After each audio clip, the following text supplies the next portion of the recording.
भूतिया हवेली।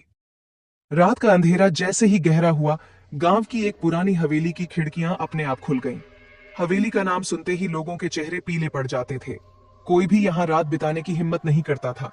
लेकिन आज एक युवक, अजय, ने चैलेंज लिया था कि वह हवेली में रात बिताकर दिखाएगा। अजय का आत्मविश्वास उसकी हिम्मत का मान था। हवेली की दरवाजे की चरमराहट और झरोखों से झांकती अंधेरे की परछाइयों को नकारते हुए वह अंदर घुस गया। हवेली का अंदरूनी हिस्सा घने धुएं और मठेरे अंधकार से भरा हुआ था।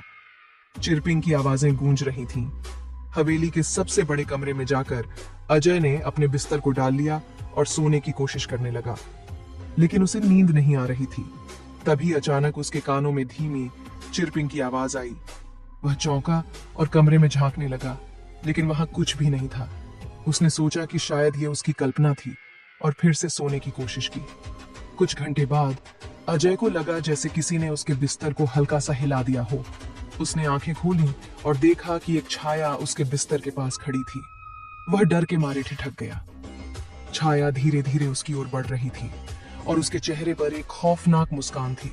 अजय ने एक पल की देरी किए बिना कमरे से बाहर निकलने की कोशिश की, लेकिन दरवाजा जाम हो गया था। छाया की मुस्कान धीरे धीरे उसकी ओर बढ़ रही थी और अजय का दिल धड़कने लगा। उसने पूरी ताकत लगाकर दरवाजे को धक्का दिया, लेकिन दरवाजा नहीं खुला। अब छाया उसके करीब आ रही थी और उसकी आंखें चमक रही थीं। अजय की हिम्मत जवाब दे गई और उसने आखिरी बार दरवाजे को धक्का दिया। दरवाजा अचानक खुल गया और अजय ने बाहर दौड़ लगा दी। बाहर की ताजगी ने उसे राहत दी, लेकिन हवेली की खिड़कियों से वो छाया उसकी ओर देख रही थी। अजय ने तुरंत गांव की ओर भागा और वहां के लोगों को हवेली के बारे में सब कुछ बताया। अगले दिन गांव वालों ने हवेली की जांच की, लेकिन वहां कोई छाया नहीं मिली। हवेली बिल्कुल सामान्य थी, लेकिन अजय जानता था कि जो उसने देखा था वो एक हकीकत थी।